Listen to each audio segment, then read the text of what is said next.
Estamos juntos meditando en la palabra de Dios acerca de cuál es el propósito de la iglesia. La iglesia tiene el propósito de glorificar a Dios. Y la forma en la que Dios ha determinado, definido y establecido que Él será glorificado por la iglesia está en tres ámbitos. Un ámbito lo estudiamos en el testimonio eterno a los ángeles. Los ángeles están contemplando por medio de la iglesia la obra de Dios y los ángeles desean ver esta obra. Es el cumplimiento del plan de Dios y por medio de lo que Dios hace en la iglesia, los ángeles glorifican a Dios al ver su obra de gracia en nosotros. El segundo ámbito que estamos estudiando es cómo la iglesia glorifica a Dios en la vida de la iglesia, dentro de la comunión de los creyentes, en la adoración, en la predicación de la palabra, en el crecimiento de la palabra. Pero ahora estamos viendo también en el trato mutuo, en los unos a los otros, cómo el trato los unos a los otros de la Escritura nos muestra cómo debe ser la relación mutua en dependencia de la gracia y del Espíritu Santo en la forma en la que glorificamos a Dios. Hoy vamos a estudiar Santiago 5:16. Nuestras ofensas unos a otros deben ser confesadas. Esto no significa que para que nuestros pecados sean perdonados necesitamos confesar nuestro pecado a otro hombre. No enseña la Biblia la confesión de pecado a un cura o a un mediador para que podamos ser perdonados, como la Iglesia Católica practica y enseña. No es esto lo que sucede aquí, sino que ahí en el versículo 16, en el contexto de que un hermano pecó y no confesó sus pecados, eso lo llevó a una enfermedad, y esa enfermedad, si ha sido causa de pecado, entonces el hermano es llamado a confesar sus pecados delante de los ancianos de la congregación. Y también esto nos lleva a una conclusión. Y Santiago nos dice, movido por el Espíritu Santo, confesad los pecados unos a otros, no los guardéis. Si tú has pecado contra tu hermano, debes pedirle perdón a tu hermano. Y dentro de pedir perdón a un hermano está la confesión. Mira, hermano, he pecado contra ti, perdóname. Y esa debería ser la práctica. Y debemos confesarnos los pecados unos a otros cuando afectamos o hacemos daño. Nuestro pecado ha afectado a nuestro hermano y somos llamados a confesar este pecado que hemos cometido sobre todo contra Dios, pero también hemos afectado a un hermano. Así que ese es el contexto de confesar nuestros pecados, nuestras ofensas unos a otros. Pero mira lo que dice el versículo 16. Por tanto, confesaos vuestros pecados unos a otros y, ¿qué dice? Orad unos por otros para que seáis sanados. Aquí el contexto también tiene que ver con el perdón. Uno confiesa su pecado, pero también debemos orar unos por otros para que, si yo confieso mi pecado delante de ti, debemos orar mutuamente para que tú puedas perdonarme y para que si alguien me ha ofendido, orar porque el Señor obre sobre este hermano y no guarde ese pecado de orgullo, ¿verdad? Señor, obra en mi hermano, convéncelo de este pecado que ha cometido, ayúdame a perdonarle, aunque no haya venido a pedirme perdón. Así que dentro del perdón, la restauración, la comunión en la iglesia, el orar unos por otros es fundamental. Y aquí quería pararme un poco acerca de la importancia de orar unos por otros, la importancia de la oración en la vida del creyente. Porque glorificamos a Dios mientras oramos unos por otros. La pregunta es, ¿oras por tus hermanos? ¿Ora por los demás? Y cuando oras conforme a la voluntad de Dios. ¿Cómo es tu vida de oración de manera general? ¿Cómo estás orando al Señor? Quisiera tomar prestado un pequeño bosquejo de un libro de un hermano, Arthur Pink, muy recomendable, así que si queréis leer un buen libro que es cortito, Los beneficios de la lectura de la palabra de Dios. Es un libro cortito, y os animo a que podáis tener una buena lectura bíblica acerca de la importancia o los beneficios de la lectura de la palabra de Dios. Y uno de esos capítulos nos habla de los beneficios de la palabra de Dios en nuestra vida de oración. Y como ha sido una bendición para mi vida, pues quisiera también compartirlo con vosotros, este bosquejo que el hermano nos enseña. Y el punto que estamos diciendo de orar unos por otros y cómo está nuestra vida de oración, nos lleva a considerar una realidad, hermano. Un cristiano que no ora es algo contradictorio. Un cristiano que no ora es una contradicción en sí mismo. Es decir, la propia naturaleza espiritual que hemos recibido en Cristo por la obra del Espíritu Santo, nuestra reconciliación con Dios se manifiesta de la manera principal en que oramos. Esa es la verdadera oración, la de un creyente. No las palabrerías repetidas, no los ritos de repetir muchas veces algo pensando que eso va a llegar a Dios si no es por medio de Cristo. El verdadero creyente es el único que ora a Dios. El creyente es el único que ora de verdad. Nadie más ora a Dios si no es creyente. Esa es la definición de la oración. Por tanto, un creyente que no ora, ¿qué hemos dicho? Es una contradicción. Algo falla ahí, algo pasa ahí. Y como sucede en muchas ocasiones, lo que la verdad de la palabra de Dios dice penetra en el corazón y nos duele, nos escuece. Decía un hermano, una de las disciplinas más difíciles del creyente es la vida de oración, pero es la más fundamental, la más necesaria. Es como para nosotros el respirar, la oración es para el creyente. Tan importante que es la respiración en nuestra vida, que lo hacemos sin darnos cuenta, pero que si dejamos de hacerlo, ¿qué nos pasa? ¿Morimos de asfixia? La oración es como la respiración para nosotros. Por eso en Tesalonicenses Pablo le escribe a los creyentes, orad sin cesar, esto es, orad siempre. Orad como el respirar. Orad continuamente. Así que la oración no solo debe ser un momento en el día, bueno, voy a dedicar a orar. Posiblemente eso es lo que vemos como la vida de oración.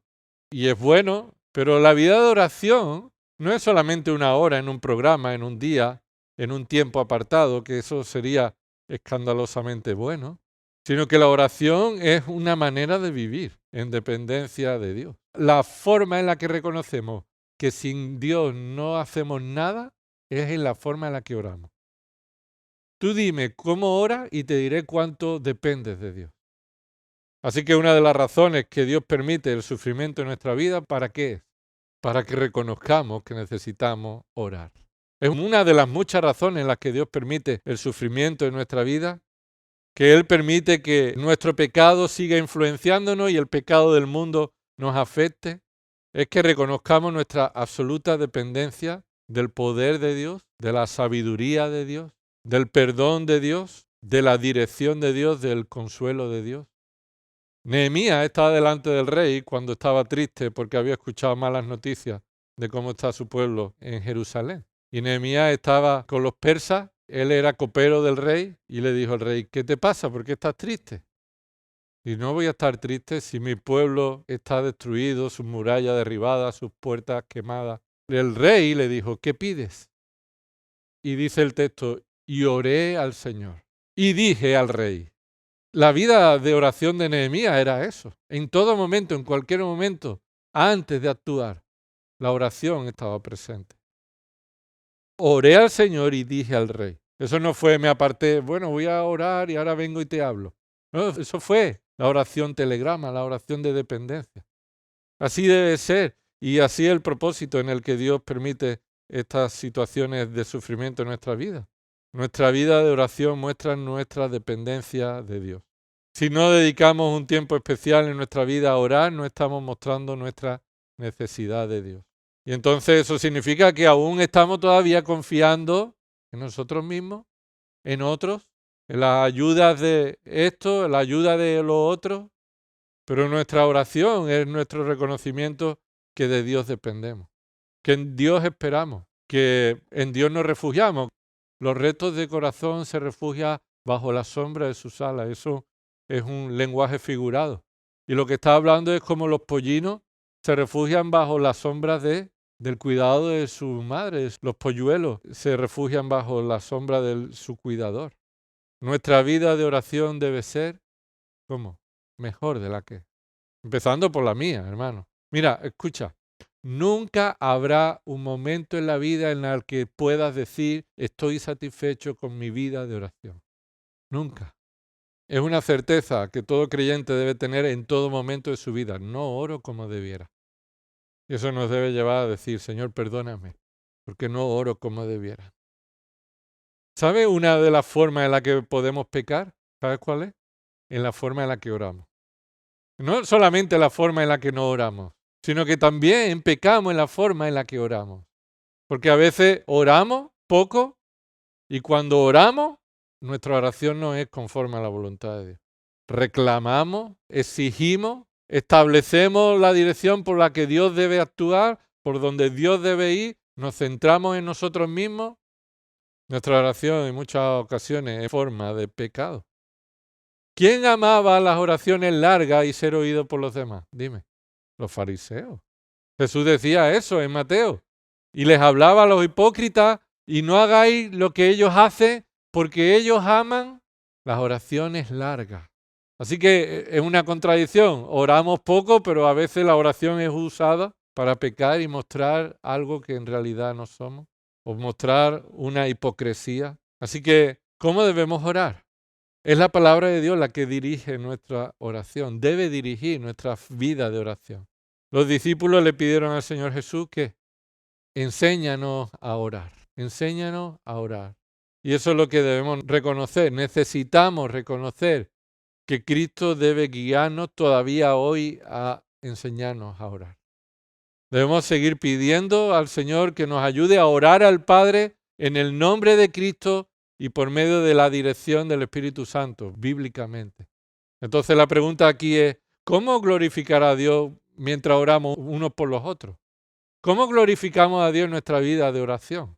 Vamos a ver 7 principios de cómo la Biblia nos enseña a cómo glorificar a Dios en nuestra vida de oración.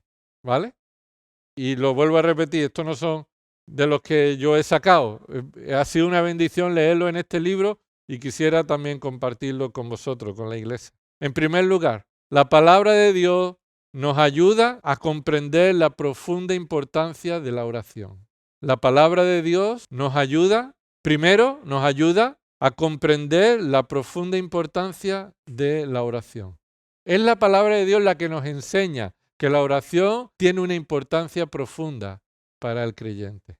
Por ejemplo, Mateo 21:13. Jesús ahí entró al templo y vio que había en el templo que había y lo hizo enfadar.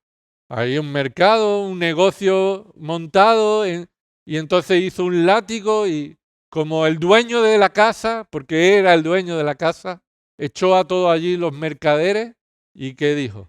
Porque escrito está, mi casa será llamada, ¿qué característica tiene la casa de Dios? La casa de Jehová, casa de oración.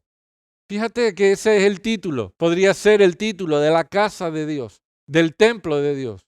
Sin duda el templo de Dios hoy no existe como el propósito en el que tenía en aquella época. Y Jesús anunció, ¿veis estos templos, estas edificaciones? Pues no va a quedar piedra sobre piedra.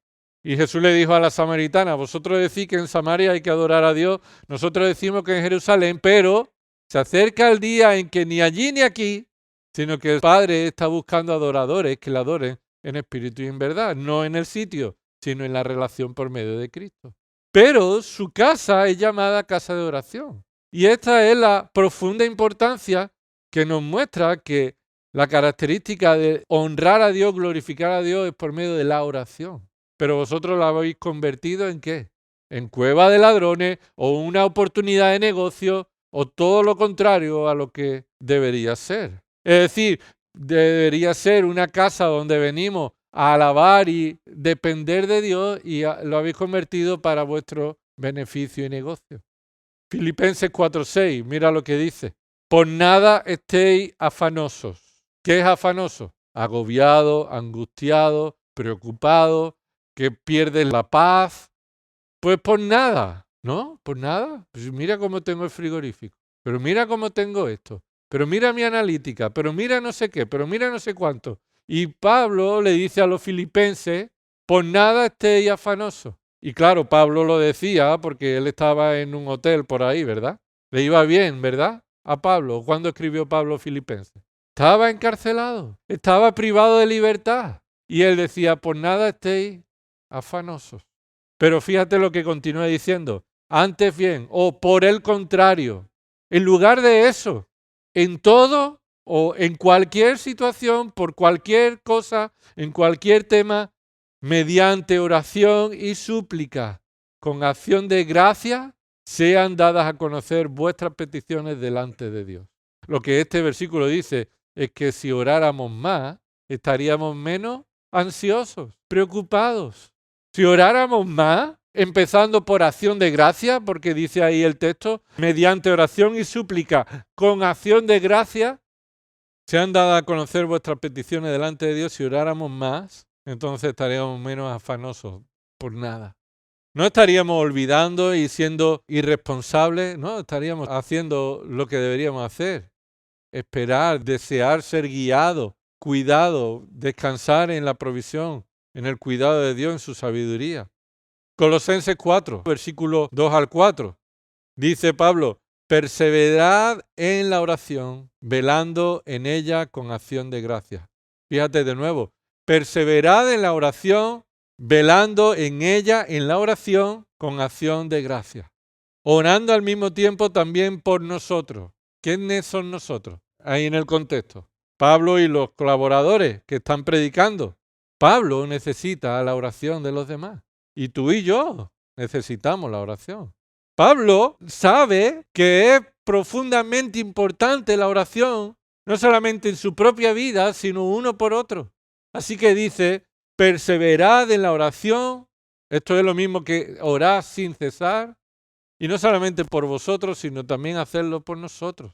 Y observa lo que dice, para que Dios nos abra una puerta para la palabra, a fin de dar a conocer el misterio de Cristo, por el cual también he sido encarcelado. He sido encarcelado por predicar la palabra. Orad por nosotros para que el Señor abra una puerta y que sigamos predicando el Evangelio, porque necesitamos la obra de Dios. Necesitamos que Dios actúe, depender de su obra. Así que los discípulos necesitaban la oración de los creyentes. Esto es profundamente importante. La palabra de Dios nos convence o nos debe convencer que la oración no es un accesorio. ¿Sabes lo que es un accesorio? Por ejemplo, en un coche. Tú vas a comprar un coche y tiene accesorios. Y tiene gama, ¿verdad?, de niveles de coche. Y ya no hay coches que te vendan sin el evaluno eléctrico. Pero antes sí lo había. Que o subía y bajaba la ventanilla con la manilla o con el botón. A medida que va avanzando hay otros accesorios. Y la oración no es un accesorio, que a veces la necesito y a veces no. La enciendo y la apago. No, la oración es fundamental, es el motor, son las ruedas, es el volante, es lo esencial. Y la palabra de Dios nos convence de esta profunda importancia. Una pregunta, ¿estás convencido de la importancia de la oración? Porque la palabra de Dios nos lo enseña. Y la pregunta es, ¿estás convencido de la importancia profunda de la oración? En segundo lugar, la palabra de Dios nos convence de que no sabemos bastante cómo orar. No sabemos bastante cómo orar. O podríamos decir, no sabemos cómo orar como debiéramos. No sabemos orar como debiéramos. ¿Quién de nosotros está convencido de que todavía ora cosas que no debería orar? ¿Y quién de nosotros está convencido que todavía debería estar orando de una forma en la que no lo estamos haciendo? Que no estoy pidiendo y no estoy orando como Dios quiere que yo ore. Que todavía mi oración no es conforme a la dirección de Dios. Necesito ser guiado. No sé todavía cómo orar.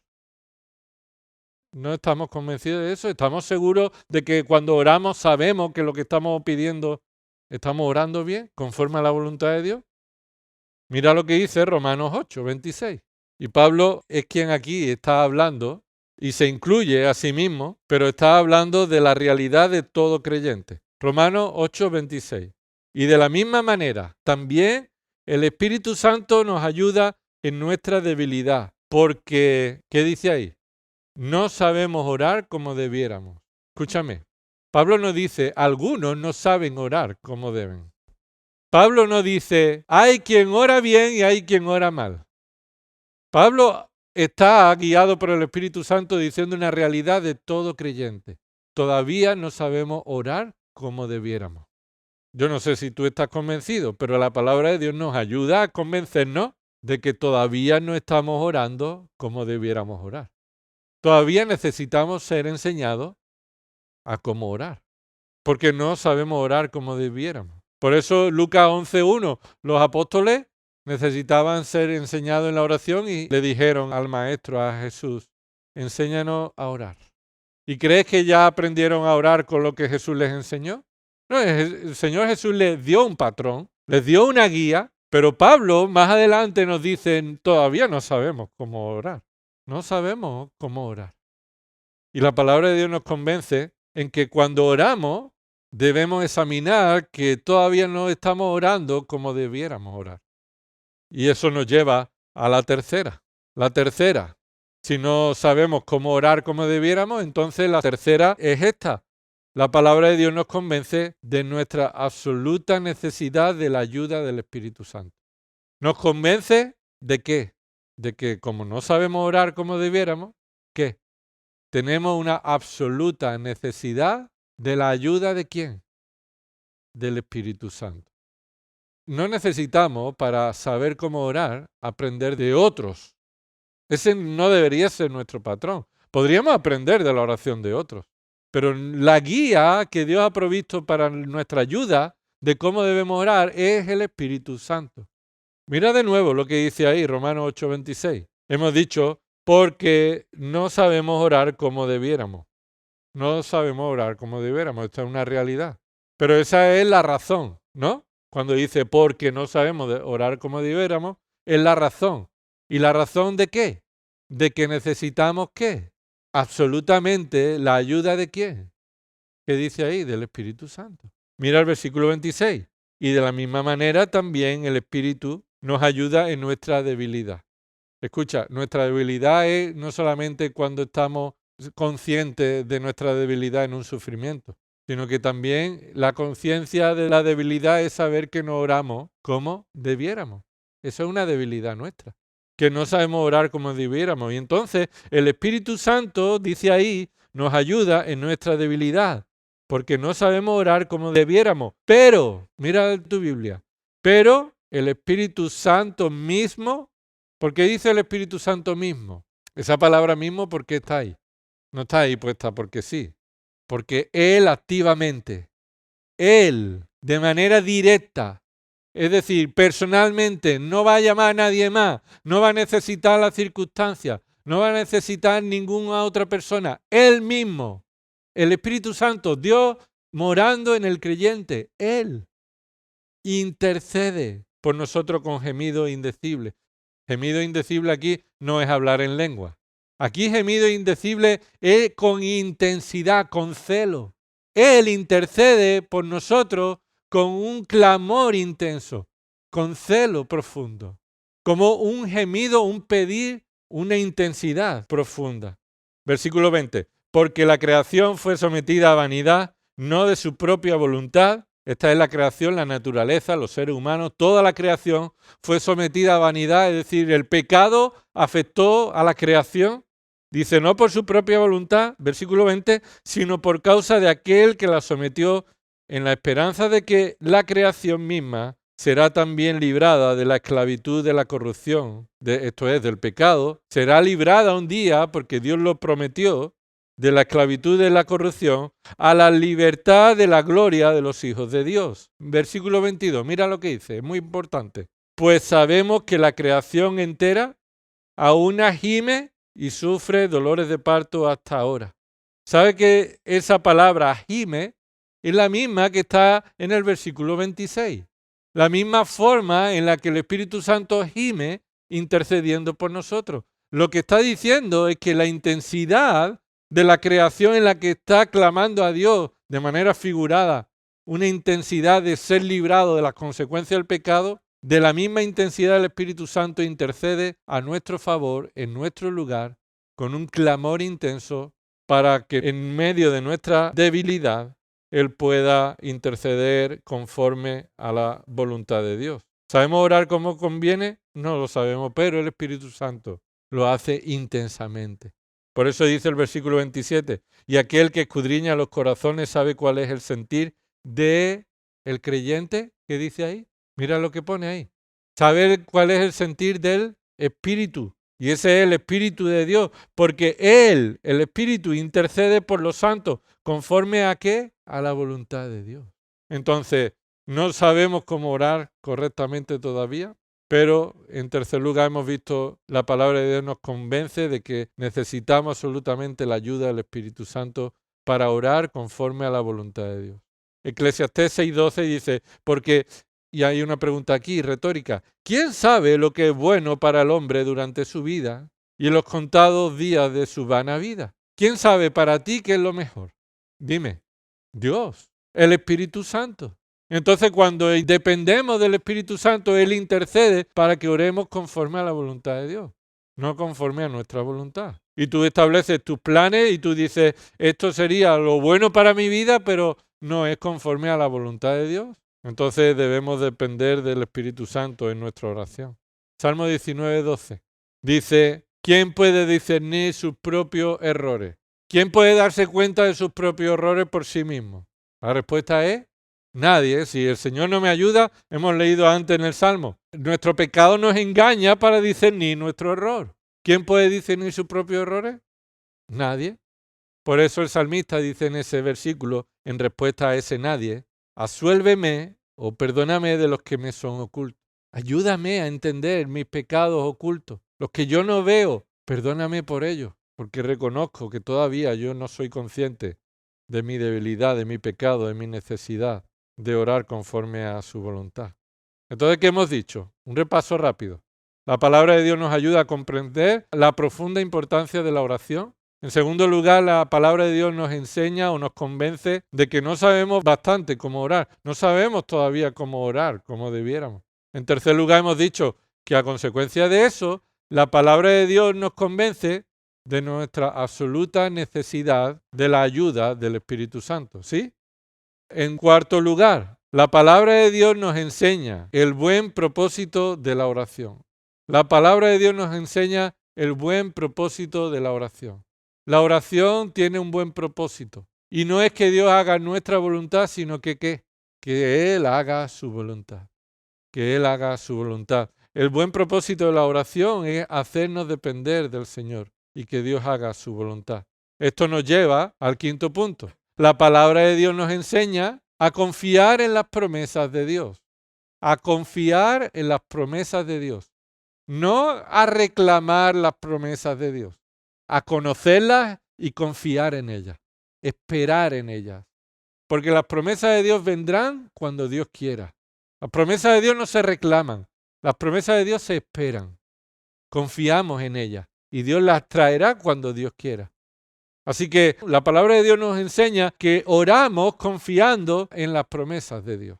Por ejemplo, 1 Corintios 2, versículos 11 y 12. Porque entre los hombres, ¿quién conoce los pensamientos de un hombre sino el espíritu del hombre que está en él? 1 Corintios 2, versículos 11 y 12. Asimismo, nadie conoce los pensamientos de Dios sino el Espíritu de Dios. Y nosotros hemos recibido no el espíritu del mundo, sino el Espíritu que viene de Dios, para que conozcamos lo que Dios nos ha dado gratuitamente. Dios nos ha dado promesas gratuitas por medio de Cristo en las cuales debemos descansar. Y ya hemos dicho en otra ocasión, hermano, escucha, Dios ha hecho promesas que debes conocer y esperar. Pero también escucha, Dios no ha hecho ciertas promesas que tú crees que debe cumplir.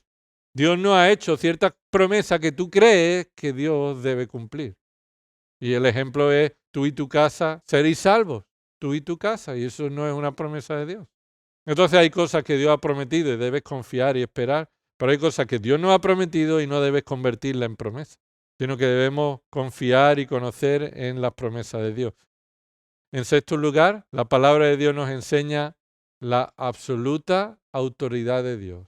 Escucha, la palabra de Dios nos enseña la absoluta autoridad de Dios y nos capacita a someternos a Él. No está bien que digamos que la oración dobla el brazo de Dios. Fuerza a Dios a hacer lo que tú le pidas.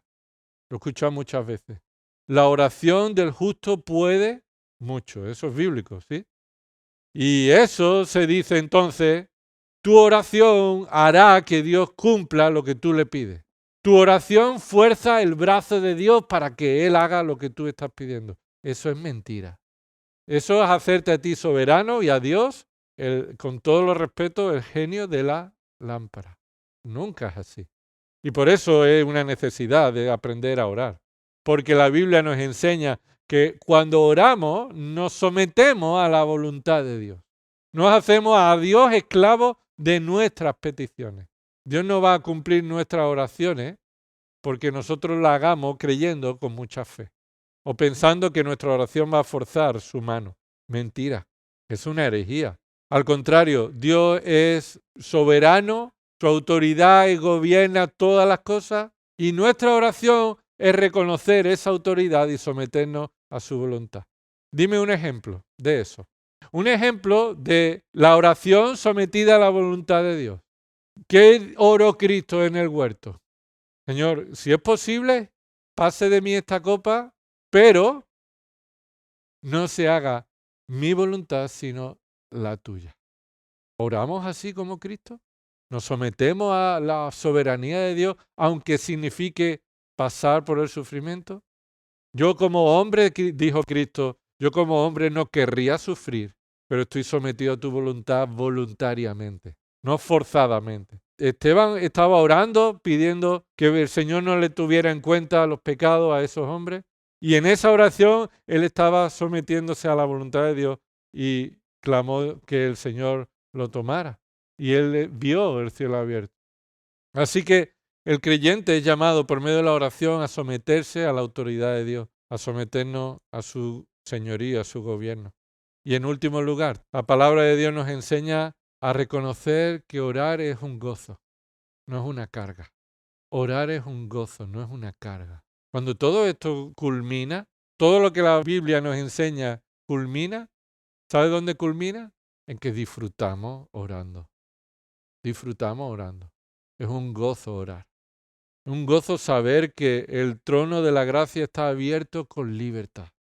¿Tú sabes lo que es mandar un correo o pedir una cita previa en el ayuntamiento? ¿O en asuntos sociales? ¿O en cualquier estancia? ¿O en el médico? Dime, ¿tú sabes lo que es eso? ¿Cuántas veces buscas cita en el médico y no hay libre hasta dentro de 3 semanas? Hebreos capítulo 4, versículo 16 nos enseña que por medio de Cristo el trono de la gracia está abierto con libertad. Dios no comunica nunca, no está ocupado nunca. El trono de la gracia por medio de Cristo siempre está disponible. Eso es un gozo, eso debe ser un deleite, no una carga. El poder decir a nuestro Padre, Abba Padre, sabiendo que podemos dirigirnos a Él como nuestro Padre. Por eso clamamos en nuestros corazones y oramos al Señor por medio del Espíritu Santo, Abba Padre. Así que es un gozo descansar en la oración, en la dependencia del Señor. Salmo 37:4. Pon tu delicia en el Señor y Él te dará las peticiones de tu corazón. Las peticiones de tu corazón, ¿cuáles son? ¿Qué acaba de decir? Pon tu deleite en el Señor y Él te concederá aquello en lo que te deleita. Es lo que está diciendo. No dice, pon tu deleite en el Señor y Él te concederá la PlayStation o te concederá el coche, los deleites de tu corazón. No. Si los deleites de tu corazón es Cristo, es Dios mismo, las oraciones estarán encaminadas en eso, en deleitarte en Él, en gozarte en ver su mano obrando en tu vida, aún en medio del sufrimiento, en cualquier situación. Orar al Señor debe ser un gozo. A las 4 de la mañana el Señor te escucha. A las 5 de la mañana. Aunque la oración sea, Señor, ayúdame en esto. Así de corta. Él lo ha escuchado y Él está actuando. Sin duda que se haga tu voluntad. Vamos a orar. Señor, gracias por enseñarnos la importancia de la oración y cómo debemos glorificarte, orando unos por otros.